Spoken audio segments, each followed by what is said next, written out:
The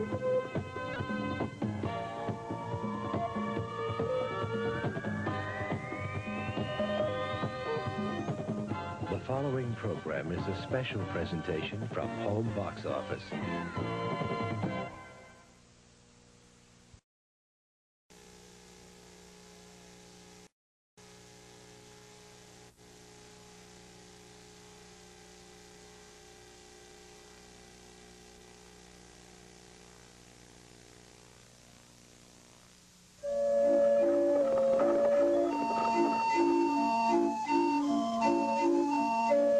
In thousands of cities and towns all over America, as sure a sign of spring as the greening of the trees is the whistle of the calliope and the raspy voice of the barker, as the circus, the carnival, and the sideshow begin another season.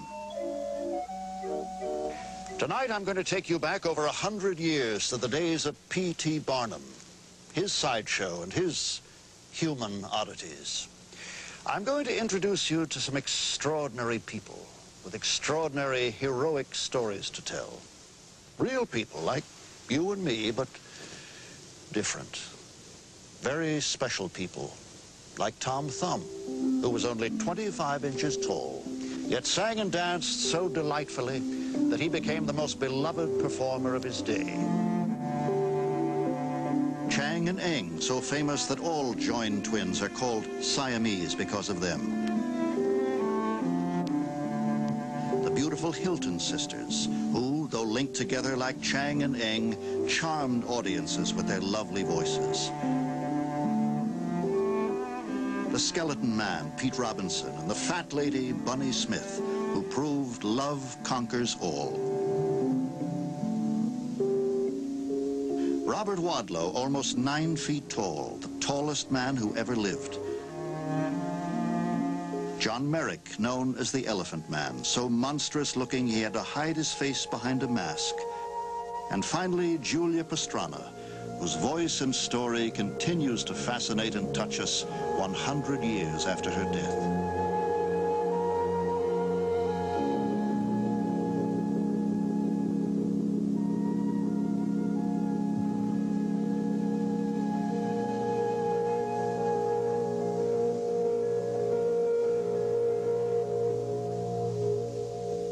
It's been said there is a quality of legend about the people you're about to meet. They're like characters in a fairy tale who triumph over disasters that would defeat most of us. Well, these stories may sound like fairy tales, but every one of them is true.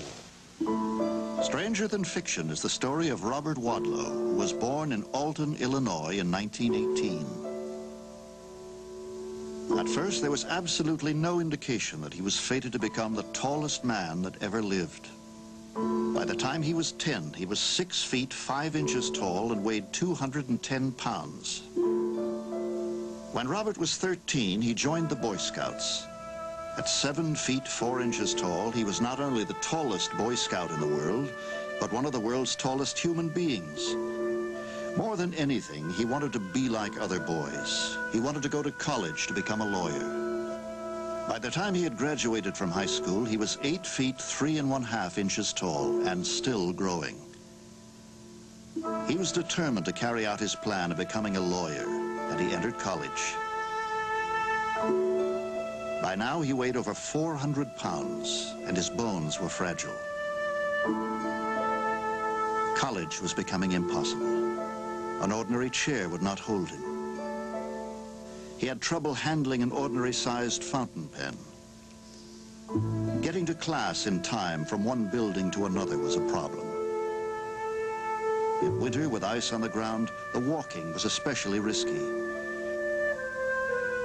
Because of these insurmountable difficulties, Wadlow left college, but he remained determined to make his own way.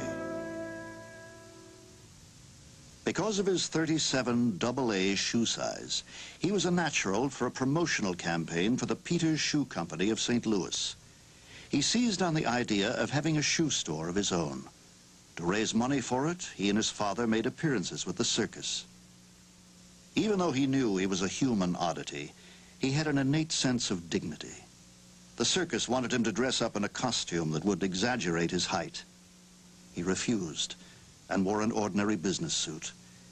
He was as kind as he was tall, and the people loved him. On his 21st birthday, he measured over 8 feet 11 inches, almost 9 feet, and he was still growing. He prayed for it to stop. His legs began to give way, so he had to use a cane in order to walk. Because of Wadlow's rapid growth, it was hard for him to feel what was happening in his extremities. In 1940, he was wearing a brace to strengthen a weak ankle. The brace hadn't been fitted correctly, and it rubbed the ankle raw, causing an infection. It was only discovered when he began to run a high fever, and by then, it was too late. Robert Wadlow, the tallest man in medical history, died of an infection at the age of 22. Robert Wadlow's enormous height had been caused by an abnormal pituitary gland. Today, doctors might be able to help someone like Robert, but 40 years ago, his tragic end was inevitable. It was once also inevitable that twins linked together were joined for life. Thanks to the advances of medical science, Siamese twins are a thing of the past. Like normal identical twins, they are products of a fertilized egg that divides in two. Only in the case of Siamese twins, the division isn't complete. They are born joined together. Since the 1950s, surgeons have been able to separate them successfully. This operation wasn't possible in the case of Chang and Eng. Born in Siam in 1811, they were the most famous Siamese twins that ever lived.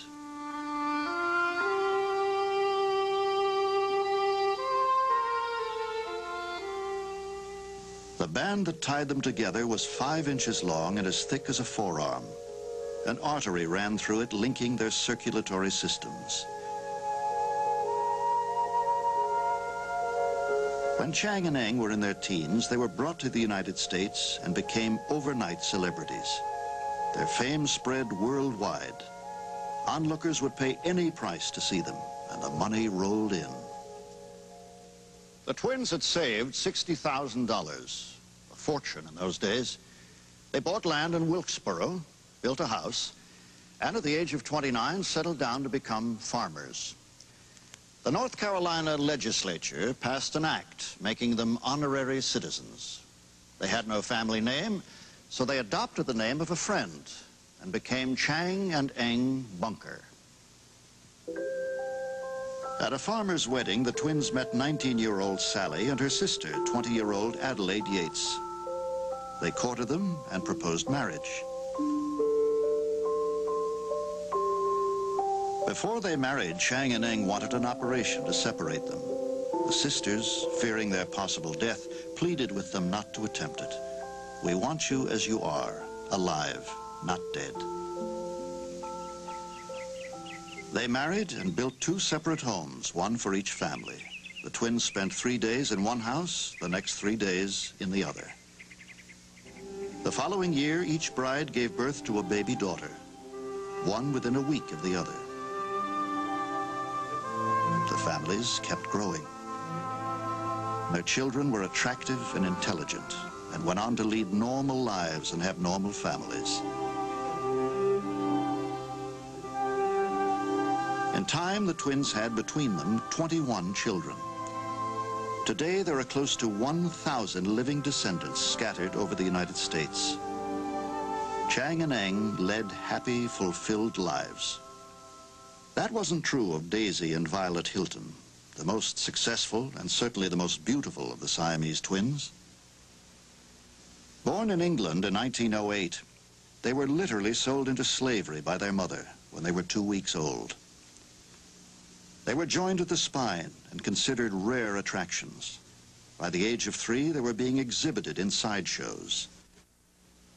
They learned to become entertainers and were so successful that they were earning $5,000 a week in nightclubs and vaudeville before they were 21 years old. Keep one sweetheart on your mind, the kind that say they don't fall the hardest of all. So you'll never, never, no, never, never, never, never, no, never, never, never say